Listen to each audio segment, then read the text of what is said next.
Assalamualaikum. Dear students, today we will discuss antiglobulin test or also called Coombs test. So, antiglobulin test, what is antiglobulin test or Coombs test और इसके कितने types हैं, इन सब को हम detail में discuss करेंगे। तो इसका बैकग्राउंड क्या है? In some cases, a small antibody molecule such as IgG can sensitize red blood cell but cannot produce agglutination. अब ये तो ऑलरेडी आप लोगों को पता होगा कि जो IgG एंटीबॉडीज है ये इनकम्प्लीट एंटीबॉडीज है और इसके स्ट्रक्चर और इसकी साइज भी स्मॉल है, तो इस वजह से ये agglutination directly red blood cell को एग्लूटिनेट नहीं कर सकते। The small size of the antibody molecule makes them unable to overcome the force that cause red blood cells to repel one another and hence fail to form cross-link bridge that connects cells. अब ये जो antibodies है इसके size small है और ये इसको हम इनकम्प्लीट एंटीबॉडीज भी कहेंगे। तो अगर इसकी साइज स्मॉल है तो ये दो सेल्स को एक दूसरे के साथ अटैच नहीं कर सकते, क्योंकि दो सेल्स के दरमियान जो जीटा पोटेंशियल फोर्स है ये एंटीबॉडी उस फोर्स पे ओवरकम नहीं हो सकती। तो ये दो सेल्स को आरबीसी को एक दूसरे के साथ डायरेक्टली क्रॉस लिंक नहीं कर सकते, तो इस वजह से ये डायरेक्टली एग्लूटिनेशन नहीं क्रॉस कर सकती। In 1945, Combs et al. Describe a test for detecting these non-agglutinating coating antibodies. अब ये जो एंटीबॉडीज हैं ये 1945 में कोम ने एक टेस्ट इसके लिए एक टेस्ट डिस्क्राइब की। अब इस टेस्ट के थ्रू आप वही सेंसिटाइज सेल्स को डिटेक्ट कर सकेंगे। अब ये जो एंटीबॉडीज है आईजीजी एंटीबॉडीज है ये आरबीसी के सरफेस पे प्रेजेंट होंगे, लेकिन ये आरबीसी को एक दूसरे के साथ अटैच नहीं कर सकते। Later, the same test was used to demonstrate the coating of red cell with complement component, और फिर बाद में complement component के अगेंस्ट भी ये test discover. This test is known as the antiglobulin test or Coombs test. अब इसको हम एंटीग्लोबुलिन टेस्ट क्यों कहेंगे? क्योंकि इस टेस्ट के थ्रू हम एंटीबॉडीज बनाएंगे और वही एंटीबॉडीज ये जो एंटीग्लोबुलिन है ये एंटीबॉडीज किसके अगेंस्ट होंगे। अब हम ये जो कोम्ब टेस्ट में जो कोम्ब रिएजेंट यूज होंगे इसमें क्या है, एंटीबॉडीज है, लेकिन एंटीबॉडीज किसके अगेंस्ट है, वही आईजीजी के अगेंस्ट। तो इसमें एंटीग्लोबुलिन एंटीबॉडीज है लेकिन ग्लोबुलिन के अगेंस्ट, तो इसलिए इसको हम एंटीग्लोबुलिन टेस्ट कहेंगे, क्योंकि इसमें जो एंटीबॉडीज यूज होंगे ये अगेंस्ट है इम्यूनोग्लोबुलिन के अगेंस्ट है, तो इसलिए इसको हम एंटीग्लोबुलिन टेस्ट, और ये कॉम ने डिस्क्राइब किया था, तो इस वजह से इसको हम कॉम टेस्ट भी कहेंगे। The antiglobulin test is perform in two. अब ये जो टेस्ट है ये हम टू वे में परफॉर्म करेंगे, the direct antiglobulin test and the indirect antiglobulin test. अब इसकी टू टाइप्स है, एक डायरेक्ट एंटीग्लोबुलिन टेस्ट है, डायरेक्ट कूम टेस्ट है, और एक है इनडायरेक्ट एंटीग्लोबुलिन या indirect Coombs test. The direct antiglobulin test अब ये हम किस लिए परफॉर्म करेंगे, क्यों परफॉर्म करेंगे, किस तरह परफॉर्म करेंगे, तो ये हम डिस्कस करेंगे। The direct antiglobulin test initiate agglutination of human red blood cells that have already been sensitized in vivo by antibody or complement component. अब इस डायरेक्ट एंटीग्लोबुलिन टेस्ट में हम क्या करेंगे, वही एंटीबॉडीज डिटेक्ट करेंगे, वही एंटीबॉडीज के लिए ये यूज करेंगे जो एंटीबॉडीज इन विवो बॉडी के अंदर आरबीसी के सरफेस पे अटैच है, या एंटीबॉडीज अटैच है या कंप्लीमेंट कंपोनेंट अटैच है। तो ऑलरेडी अटैच एंटीबॉडीज और अटैच कंप्लीमेंट कंपोनेंट को डिटेक्ट करने के लिए जो टेस्ट हम यूज करेंगे इसको हम कहेंगे direct antiglobulin test. Come serum containing both anti-human globulin and anti-complement antibody। अब कोम सीरम में जो कोम्स रिएजेंट है इसमें कौन सी एंटीबॉडीज प्रेजेंट है? एंटी ह्यूमन ग्लोबुलिन और एंटी कंप्लीमेंट एंटीबॉडीज, ये टू टाइप्स ऑफ एंटीबॉडीज वहां पे प्रेजेंट। अब अगर आरबीसी के सरफेस पे एंटीबॉडीज प्रेजेंट है या कोम या कंप्लीमेंट कंपोनेंट अटैच है तो इस कोम सीरम के थ्रू हम इसको डिटेक्ट कर सकें।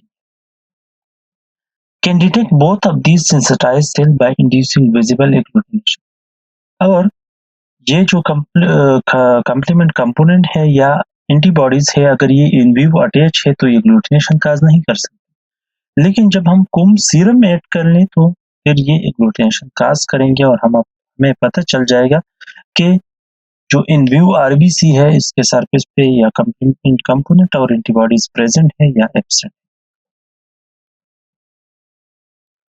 अब सेकंड ये है कि हम ये जो डायरेक्ट टेस्ट है हम ये कौन से पेशेंट के लिए करेंगे, ये भी इम्पोर्टेंट है कि सपोज कौन से पेशेंट है जिसके लिए हम ये टेस्ट एडवाइस करेंगे और फिर ये टेस्ट हम परफॉर्म करेंगे। It is indicated for the determination of antibody-coated red cell in the hemolytic disease of newborn। Haemolytic disease of newborn में क्या होंगे?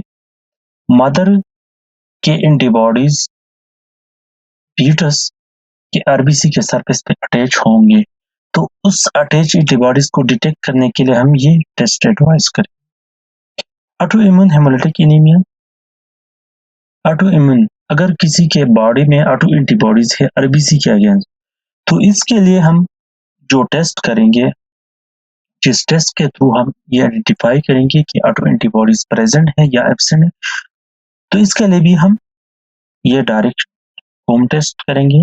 And following haemolytic transfusion reaction. अब ट्रांसफ्यूजन रिएक्शन के बाद जब ट्रांसफ्यूजन हो जाए, रिएक्शन हो जाए, तो रिएक्शन के बाद हम क्या करेंगे? ये डायरेक्ट टेस्ट करेंगे। हम देखेंगे कि रेसिपिएंट के ब्लड में आरबीसी के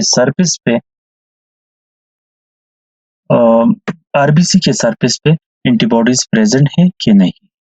तो इसके लिए इन तीनों के लिए हम डायरेक्ट टेस्ट करेंगे। अब हेमोलिटिक डिजीज ऑफ न्यूबॉर्न में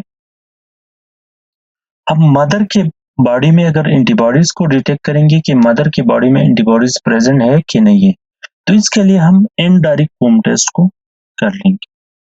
लेकिन अगर हम फीटस में न्यूबॉर्न में हम एंटीबॉडीज देखेंगे तो इसके लिए हम डायरेक्ट टेस्ट करेंगे। तो ये डिफरेंशिएशन आप लोगों को याद होना चाहिए कि अगर haemolytic disease of newborn condition है तो इसमें हम मदर के लिए इनडायरेक्ट टेस्ट करेंगे और न्यूबॉर्न बेबी के लिए और बेबी के लिए हम डायरेक्ट टेस्ट करेंगे। अब इसके डायरेक्ट टेस्ट की प्रोसीजर क्या है, हम किस तरह परफॉर्म करेंगे लैब में, तो बहुत सिंपल है। इसमें सबसे पहले क्या करेंगे? Wash the patient red cell 3 time with normal saline. सबसे पहले आप पेशेंट के रेड सेल्स को वॉश करेंगे नॉर्मल सलाइन से ताकि प्लाज्मा प्रोटीन वगैरह सारे ये रिमूव हो जाए, सिर्फ आरबीसी रह जाए। Add a volume of 3% wash red cell suspension in test tube. अब फिर इसके बाद आप क्या करेंगे? आरबीसी की सस्पेंशन 3% या 5% सस्पेंशन आप बनाएंगे। सस्पेंशन के बाद ये सस्पेंशन किस तरह हम बनाएंगे ये ऑलरेडी हम डिस्कस कर चुके हैं। 2 ड्रॉप्स ऑफ कोम रिएजेंट। फिर क्या करेंगे? एक ट्यूब में हम 3% वॉश सेल्स लेंगे, एक ड्रॉप, और फिर 2 ड्रॉप हम कोम रिएजेंट डालेंगे। फिर मिक्स करेंगे और सेंट्रीफ्यूज करेंगे 15 सेकंड के लिए। 15 सेकंड के बाद हम इसको रीमिक्स करेंगे the cell gently and observe for agglutination, और फिर हम देखेंगे कि एग्लूटिनेशन हुआ है कि नहीं। अगर एग्लूटिनेशन है तो इट मींस कि direct test positive. Positive means कि इस पेशेंट के आरबीसी के सरफेस पे एंटीबॉडीज और कंप्लीमेंट कंपोनेंट प्रेजेंट है। Confirm microscopically for the presence of agglutinate or otherwise. और अगर विजिबली नेक मैक्रोस्कोपिकली या नेक्ड आई के थ्रू अगर आप एग्लूटिनेशन को नहीं देख सकते, तो फिर आप माइक्रोस्कोपिकली कंफर्म करेंगे कि एग्लूटिनेशन है कि नहीं। अब ये सिंपल मेथड है डायरेक्ट होम टेस्ट के लिए कि सबसे पहले आप क्या करेंगे, blood sample from a patient with immune mediated haemolytic anaemia, antibodies are shown attached to antigen on the RBC surface. अब इस पेशेंट से हम क्या करेंगे, ब्लड को कलेक्ट करेंगे। ब्लड जब हम कलेक्ट कर ले तो आरबीसी के सरफेस पे एंटीबॉडीज अटैच। अब हम the patient washed RBC are incubated with anti human antibodies. अब इस हम क्या करेंगे, इस ब्लड को हम वॉश करेंगे और फिर इससे हम एक ट्यूब में एक ड्रॉप लेंगे और 2 ड्रॉप्स हम कोम रीजन डालेंगे। आरबीसी ग्लूटिनेट। अब अगर आरबीसी ग्लूटिनेट हो जाए तो it means anti-human antibody from link between RBC by binding the human antibodies on the RBC। अब ये जो कॉम्प रिएजेंट है, ये एंटीबॉडीज क्या करेंगी, ये एंटीबॉडीज जस्ट 2 एंटीबॉडीज के दरमियान, अब ये जो 2 एंटीबॉडीज है, ये आईजीजी एंटीबॉडीज है, ये एक दूसरे को ये सेल अटैच नहीं कर सकती है। तो ये जो एंटीबॉडीज है, कॉम एंटीबॉडीज, ये क्या करेंगी, इन 2 एंटीबॉडीज के दरमियान ब्रिज के काम करेंगी। तो अगर एंटीबॉडीज है तो ये एंटीबॉडीज इसके साथ अटैच हो और ये एग्लूटिनेशन होगा। अगर ये प्राइमरी एंटीबॉडीज, ये जो इन विव एंटीबॉडीज अगर ये प्रेजेंट नहीं है तो ये कॉम एंटीबॉडी अगर हम डालेंगे तो ये एक आरबीसी के साथ अटैच होगा लेकिन एग्लूटिनेशन काज नहीं करेगा। तो ये है procedure, simple procedure of the Coombs test, direct Coombs test. अब इसको हम इंटरप्रेट किस तरह करेंगे, रिजल्ट को इंटरप्रेट किस तरह करेंगे। Agglutination indicate a positive test. अगर एग्लूटिनेशन आ जाए तो इट मींस हम कहेंगे कि पॉजिटिव टेस्ट है, which means that the red cells have been sensitized in view either with antibody alone or with complement complex। अगर पॉजिटिव आ जाए तो इट मींस कि ये पेशेंट जो है इसके आरबीसी ऑलरेडी बॉडी में सेंसिटाइज हो चुके हैं। A valid negative test indicate a lack of in view sensitization or insufficient globulin or complement molecule on the red cell surface to allow detection। Negative test means ये indicate कर रहा है कि इन view sensitisation नहीं है या insufficient globulin है या complement molecule on the red cell surface allow detection, और ये कंप्लीमेंट मॉलिक्यूल भी प्रेजेंट नहीं। Indirect antiglobulin test. अब ये तो डायरेक्ट हुआ कि डायरेक्ट हम किस लिए करेंगे, किस तरह करेंगे, ये हमने डिस्कस। अब इनडायरेक्ट टेस्ट क्या है, the indirect home test is used to demonstrate circulating antibodies in the serum which do not agglutinate cell suspended in cilia। अब ये इनडायरेक्ट टेस्ट में हम कौन सी एंटीबॉडीज को डिटेक्ट करेंगे, जो एंटीबॉडीज बॉडी के प्लाज्मा में और सीरम में ये प्री फॉर्म में प्रेजेंट होंगी। बॉडी के अंदर प्लाज्मा में ये प्री फॉर्म में प्रेजेंट होगी और बाहर सीरम में ये प्री फॉर्म में प्रेजेंट होगी। डायरेक्ट टेस्ट में हमने वही एंटीबॉडीज डिटेक्ट की जो ऑलरेडी आरबीसी के सरफेस पे अटैच, लेकिन इनडायरेक्ट टेस्ट में हम वो एंटीबॉडीज डिटेक्ट करेंगे जो सीरम में और प्लाज्मा में प्री फॉर्म में प्रेजेंट। अब कौन से एंटीबॉडीज की कैरेक्टरिस्टिक क्या होंगी कि ये एंटीबॉडीज अगर सीरम में है और हम ये सेलाइन में सस्पेंडेड सेल्स है और इसके लिए इन दोनों को हम मिक्स कर ले तो ये इस सेलाइन सस्पेंडेड सेल को एग्लूटिनेट नहीं कर सकते। This depend on the combination of in vitro of in antibody with its specific antigen. तो हम क्या करेंगे, इनडायरेक्ट टेस्ट में हम इन विट्रो लैब में हम सेल्स को सेंसिटाइज करेंगे। अब फिर सेल जब सेंसिटाइज हो जाए तो फिर इसके बाद हम वही सेम मेथड डायरेक्ट होम टेस्ट की तरह हम परफॉर्म करेंगे। In the indirect test, normal O positive group red blood cells are exposed to a serum suspended of containing an antibody and are subsequently tested after washing to see whether they have been sensitized or otherwise। तो इसमें हम क्या करेंगे, patient से serum लेंगे, उस serum के साथ हम एक और नॉन पेशेंट से, O पॉजिटिव पेशेंट से हम ब्लड लेंगे। अब डायरेक्ट टेस्ट की तरह हम 3 टाइम वॉश करेंगे, सस्पेंशन बनाएंगे उस नॉन पेशेंट के सेल्स का। फिर उस नॉन पेशेंट के सेल्स को हम इस पेशेंट के सीरम के साथ मिक्स करेंगे। जब सीरम के साथ मिक्स करेंगे तो हम देखेंगे कि इस सीरम में अगर सीरम में एंटीबॉडीज है तो ये इस सेल सस्पेंडेड आरबीसी के सरफेस पे अटैच होंगे। अगर इस सीरम में एंटीबॉडीज नहीं है तो अटैच नहीं होंगे। अब अगर एंटीबॉडीज प्रेजेंट है सीरम में तो ये सेल सस्पेंडेड इन सेलाइन इसके सरफेस पे अटैच होंगे और फिर जब हम कोम रिएजेंट डालेंगे तो इन सेल्स के दरमियान ब्रिज के काम करेंगे और एग्लूटिनेशन होगा। तो इट मींस कि ये पॉजिटिव इस सीरम में एंटीबॉडीज प्रेजेंट है। अगर सीरम में एंटीबॉडीज नहीं है तो आरबीसी के सरफेस हम इन विट्रो सेंसिटाइजेशन करेंगे लेकिन वो नहीं होगा, वो सेल सेंसिटाइज नहीं होंगी। जब हम कूम रिएजेंट डालेंगे तो फिर भी एग्लूटिनेशन नहीं होगा। तो इट मींस कि इस पेशेंट के सीरम में एंटीबॉडीज प्रेजेंट नहीं। अब इसमें 2 स्टेप रिक्वायर होंगे। फर्स्ट स्टेप में हम क्या करेंगे, involve the incubation of the serum with the non-O group red cell to allow them to become coated with antibody। हम क्या करेंगे, फर्स्ट जो स्टेप है हम सीरम लेंगे जो जिस पेशेंट के लिए हम टेस्ट करेंगे और एक नॉन पेशेंट से हम ओ सेल्स लेंगे, इन दोनों को incubate. The second step involve testing for sensitize cell is in direct test. Second जो स्टेप है वो डायरेक्ट टेस्ट की सेम है लेकिन एक स्टेप इसमें एक्स्ट्रा है।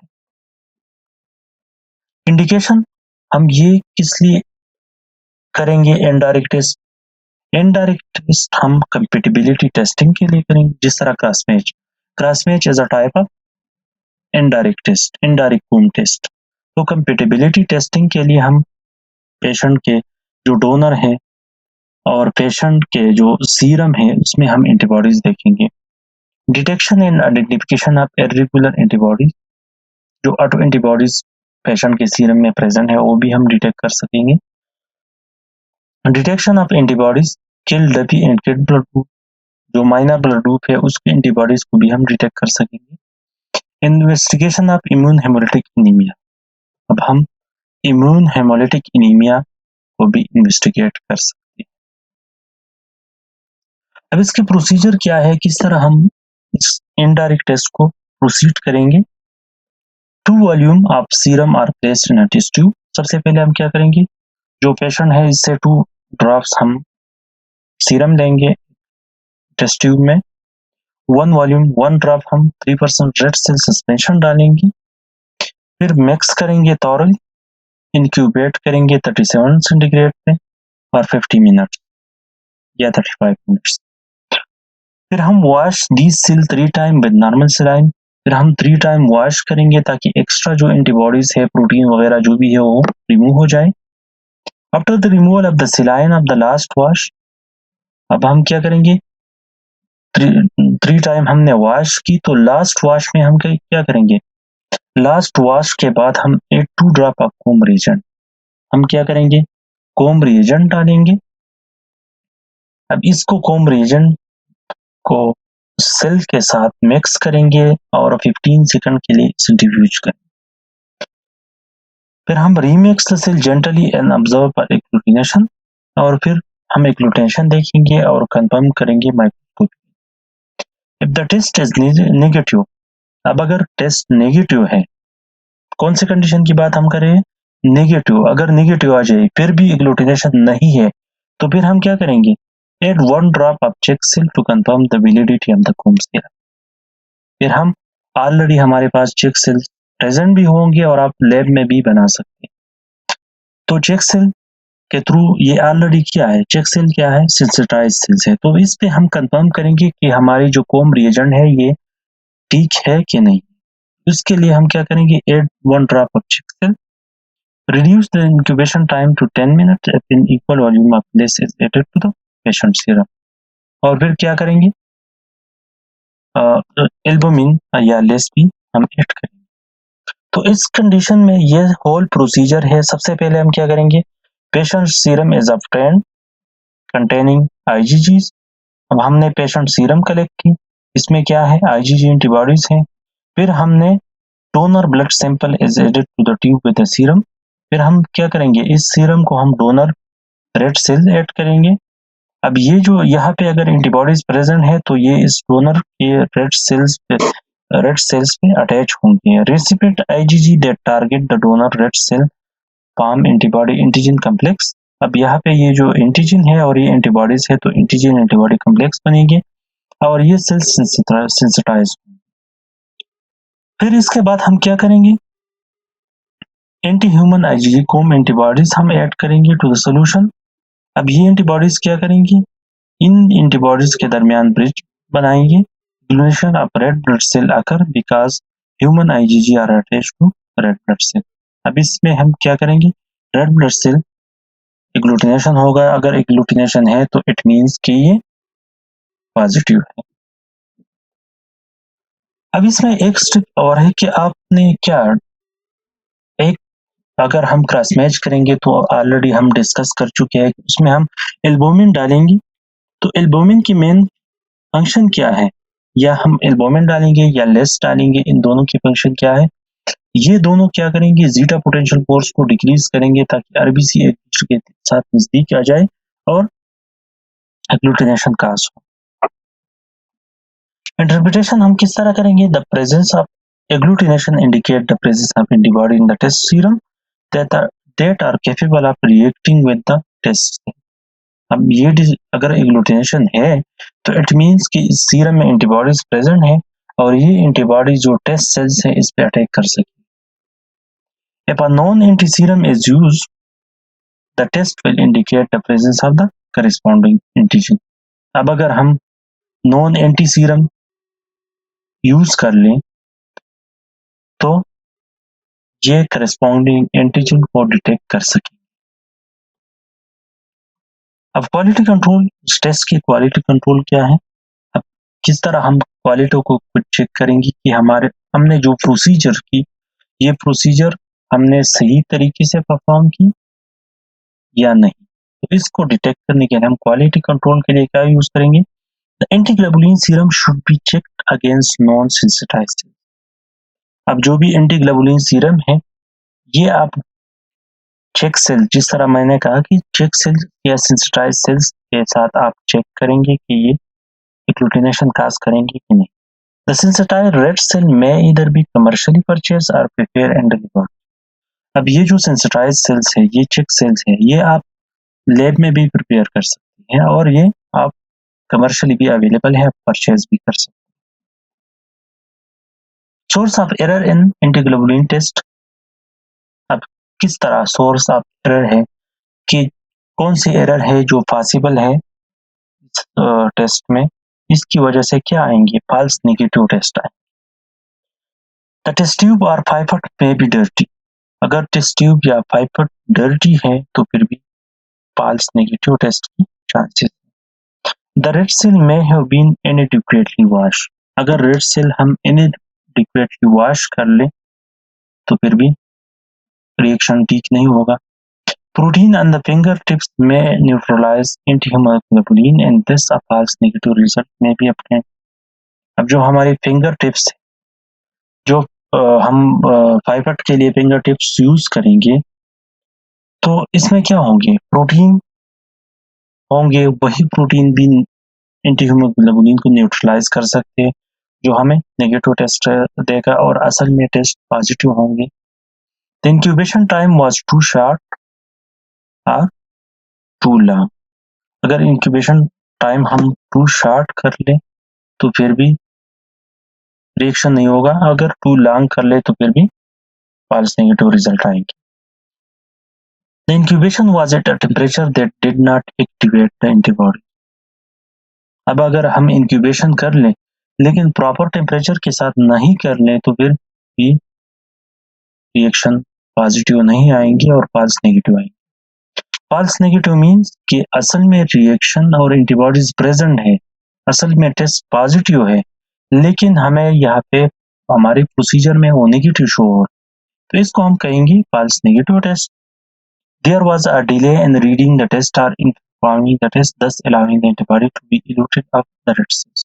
अब अगर हम टेस्ट को परफॉर्म करने में अगर डिले कर लें तो फिर भी टेस्ट हमारे पास फॉल्स नेगेटिव आएंगे। The test cell were stored improperly causing them to lose activity. अगर हम हमारे पास जो टेस्ट सेल्स है अगर हम वो इम्प्रॉपरली स्टोर कर ले तो फिर भी एक्टिविटी नहीं होगा, रिएक्शन नहीं होगा। The antiglobulin serum is inactive or it not added at all। अब क्या है जो एंटीग्लोबुलिन सीरम है, जो कॉम सीरम है, ये इम्प्रॉपरली हम स्टोर कर ले तो ये एंटीबॉडी इनएक्टिव हो जाए। या फिर हम प्रोसीजर में क्या कर लें कि हम जो एंटीग्लोबुलिन सीरम है हम ये प्रोसीजर में मिस कर लें तो फिर भी फॉल्स नेगेटिव टेस्ट आएंगे। A change in the optimal ratio of the antibody to antigen। अब एंटीबॉडीज और एंटीजन के रेशो में अगर डिफरेंस है तो फ्री जोन प्रोजोन फिनोमिना फिर होंगे, फिर भी रिएक्शन नहीं होंगे। प्लाज्मा रादर देन सीरम और यूज। अगर सीरम के बजाय हम प्लाज्मा यूज कर ले तो फिर भी रिएक्शन प्रॉपर नहीं होंगे, फॉल्स नेगेटिव टेस्ट आएंगे। अगर हम अंडर सेंट्रीफ्यूगेशन करेंगे, जिस तरह हमने कहा था कि हम 15 सेकंड के लिए हम 5 सेकंड के लिए कर ले तो फिर भी फॉल्स नेगेटिव की चांसेस। सेकंड है फॉल्स पॉजिटिव टेस्ट। कौन कौन से कंडीशन में हो सकता है? Presence of heavy metal ion can cause non specific nucleation. अगर हेवी मेटल आयन प्रेजेंट है तो ये नॉन स्पेसिफिक न्यूक्लिनेशन कॉज करेंगे। Bacterial contamination of the test cell due to improper storage. अगर हम टेस्ट सेल इम्प्रॉपरली स्टोर कर ले तो बैक्टीरियल कंटामिनेशन भी हो सकता है। Refrigerated clotted blood result in non specific binding of C4 which can react with the anti-complement of the antiglobulin serum। Refrigerated है या क्लॉटेड ब्लड है वो भी नॉन स्पेसिफिक बाइंडिंग होगा C4 के साथ जो का एंटी कंप्लीमेंट या एंटीग्लोबुलिन सीरम। और centrifugation will result in a false positive test. अब अगर हम अंडर सेंट्रीफ्यूगेशन करेंगे तो फॉल्स नेगेटिव टेस्ट हो सकता है। अगर हम ओवर सेंट्रीफ्यूगेशन करेंगे तो फिर भी फॉल्स पॉजिटिव टेस्ट की चांसेस होंगे। Hope you enjoyed the video. Thanks for watching.